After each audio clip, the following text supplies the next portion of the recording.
अध्याय 2 prequel hibiscus झील महल को दर्शाती है। वांग फू का निवास बहुत ही विस्तृत रूप से सजाया गया था, बहुत ही शानदार, घुटन की भावना पैदा करता था। जब वह पहली बार महल में प्रवेश करती थी, तो वांग शो हमेशा हल्के रंग के कपड़े पहनती थी, हल्का हरा, रेशमी पीला, जेड हरा। वह जानती थी कि इससे वह और भी अधिक नाजुक और कमजोर दिखेगी, उसकी चमकदार सुंदरता फीकी पड़ जाएगी, वह एक युवा लड़की की तरह दिखेगी।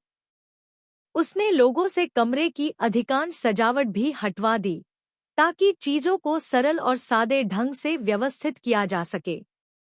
जब यू के राजा ने पूछा, तो उसने वांग फू द्वारा छोड़ी गई पुस्तक को गले लगा लिया, भौहें सिकोड़ ली और माफी मांगते हुए मुस्कुराई।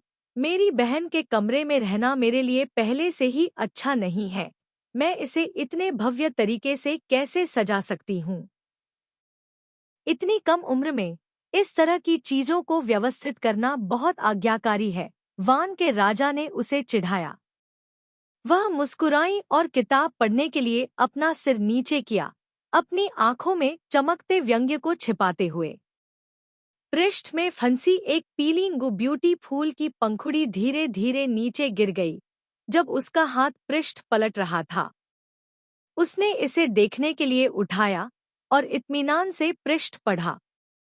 उसका प्यार नया कैसे हो सकता है और वह अपने पुराने प्यार को कैसे भूल सकती है। फूल को देखते हुए उसकी आंखें आंसुओं से धुंधली हो गईं। चू के राजा ने पूछा, लेकिन उसने कोई जवाब नहीं दिया। यह वोंग दुय की कविता टुक फु नहान थी। टुक फु नहान, जिसे दाओ हुआ फु नहान के नाम से भी जाना जाता है, का चेहरा आड़ू के फूल की तरह सुंदर था, और वह टुक, वसंत और शरद ऋतु के दौरान एक छोटा सा देश के राजा की पत्नी थी। 680 ईपू में चू के राजा ने शी राज्य को नष्ट कर दिया और लेडी शी को अपनी पत्नी बना लिया। हालांकि उसे चू के राजा से शादी करने और 2 बच्चे पैदा करने के लिए मजबूर किया गया था, लेकिन उसने अपनी पूरी जिंदगी चू के राजा से एक शब्द भी नहीं कहा। उसे अचानक ऐसा लगा जैसे उसकी छाती में सुई चुभोई जा रही हो। हालांकि उसे दर्द नहीं हुआ, फिर भी धीरे धीरे खून बह रहा था।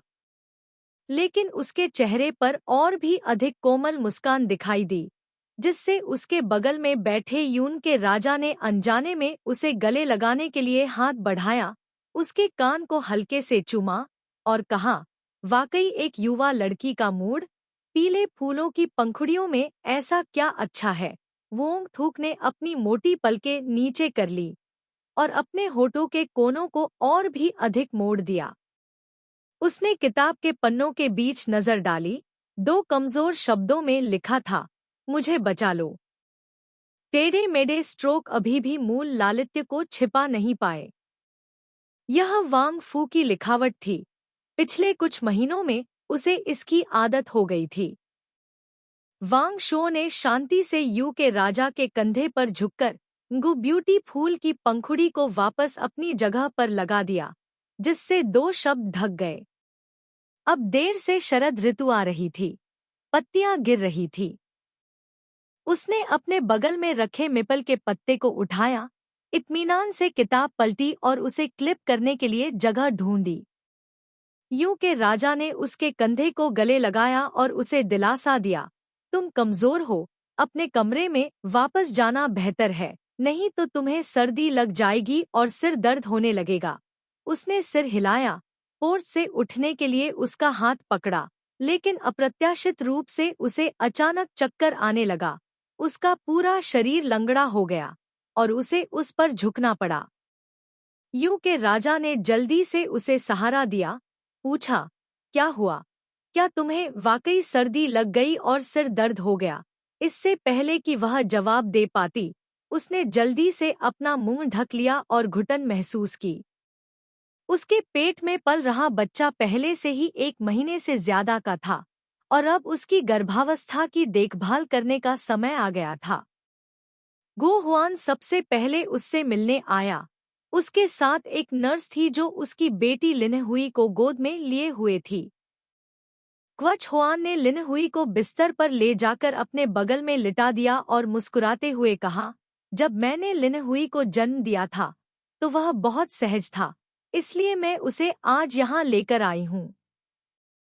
मुझे उम्मीद है कि आपके गर्भ में पल रहा बच्चा लिनहुई जैसा होगा और अपनी माँ को नुकसान नहीं पहुँचाएगा। वोंग थूक ने मुस्कुराते हुए लिनहुई को गले लगाया। बड़ी बहन, आपकी चिंता के लिए धन्यवाद। उसके हाथ बच्चे के घुटनों और कंधों पर बहुत ही सटीक तरीके से दबाव डाल रहे थे, जिससे उसके लिए उसके पेट को छूना असंभव हो गया था। लिनहुई को भी दर्द महसूस हो रहा था। उसकी आंखें चौड़ी हो गई थी क्योंकि वह उसे लंबे समय तक देखता रहा।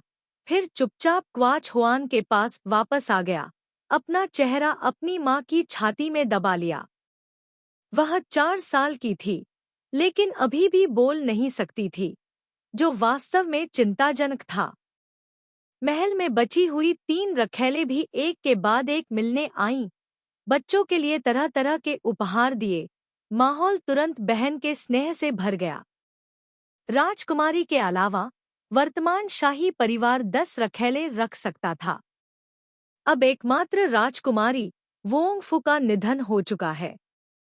रखैलों का एक दूसरे से कोई संपर्क नहीं है और वे शायद ही कभी एक दूसरे को रोजाना देखती हैं। वे एक दूसरे के प्रति बहुत विनम्र हैं। लेकिन वह गर्भवती थी और उसके पीछे वांग लांग्या परिवार था। सभी की मुस्कान पहले से अलग थी। उनके जाने के बाद वांग शो ने उन्हें दिए गए सभी उपहार निकाले और देखा कि वे सिर्फ सोने के कंगन और चांदी के ताले थे। कुछ भी अजीब नहीं था। ऐसा लग रहा था कि इस यून वांग हवेली में वह अभी भी सबसे साहसी व्यक्ति थी। उस रात वह जल्दी सो गई, लेकिन आधी रात को जाग गई क्योंकि उसने रोने की आवाज सुनी। वह उठी और विन्ह लिन्ह को पुकारा, लेकिन कोई जवाब नहीं मिला।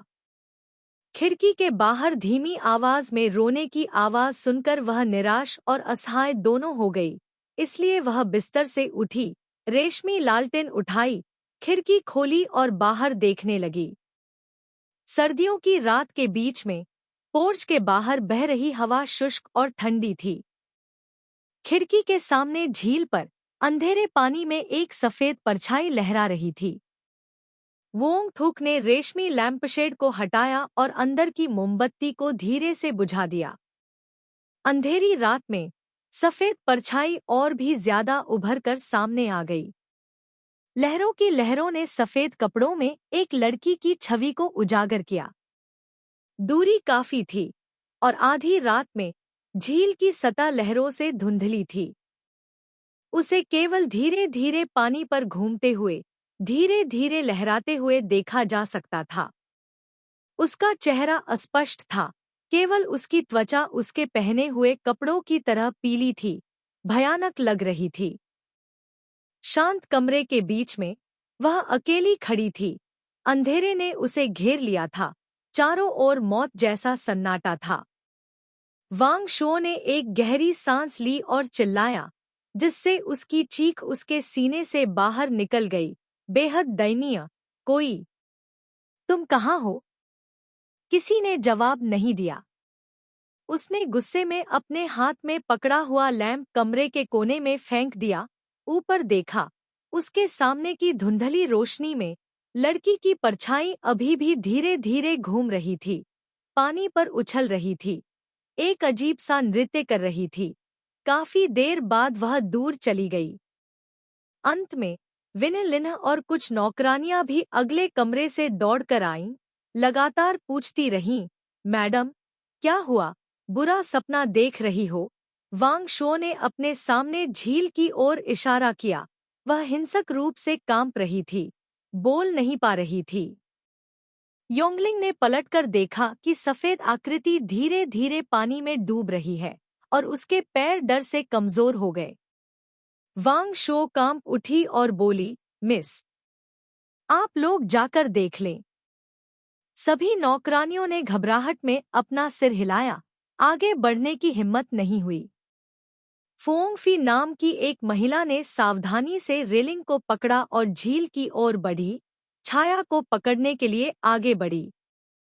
सफेद छाया पूरी तरह डूब गई, उसका हाथ सिर्फ खाली जगह को पकड़ रहा था। उसके हाथ से नीचे की ओर पकड़ने से पानी उछलने लगा। उसने कुछ बेतरतीब चीजें पकड़ ली, फिर ज्यादा देर तक पानी में टटोलने की हिम्मत नहीं की। जल्दी से रेंगते हुए रेलिंग पर चढ़ गई, जमीन पर दुबक गई। रात को बाहर पहरा दे रहा हिजड़ा भी लालटेन लेकर भागा। रोशनी में सभी लोग देखने के लिए इकट्ठे हुए।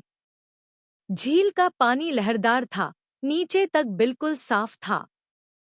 केवल कुछ चौंके हुए कार्प बिखरे हुए थे और कुछ भी नहीं था। वांग शुओ ने फैंगफी को देखने के लिए मुड़कर देखा, उसकी गीली आस्तीन को देखा, फिर धीरे से अपना सिर पीछे घुमाया और योंगलिंग को देखा जो दीवार के सहारे झुकी हुई थी। उसका चेहरा पीला था और वह कुछ बुदबुदा रही थी। वांग शुओ ने ध्यान से सुना, उसे 3 शब्द दोहराते हुए सुना, यहाँ फिर से।